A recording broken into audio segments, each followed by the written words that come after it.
Hi guys, in this video we will talk about maximum subarray problem in Leetcode. So this is a medium difficulty problem.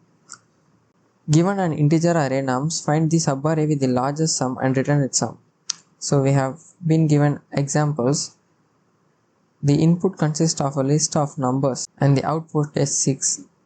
The explanation states that the subarray 4 minus 1 to 1 has the largest sum 6.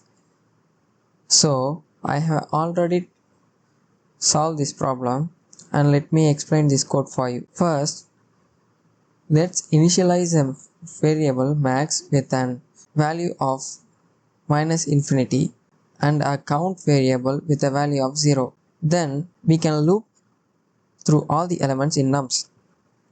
So I used a for loop with an variable I equal to 0, I less than nums.length, and incrementing it by 1. Every time I add nums of I with count. If count is greater than max is satisfied, max would be equal to count. If count is less than 0, count is equal to 0. Return max. So let's try to submit this. So all the test case has been accepted and this is a valid answer for the maximum subarray problem.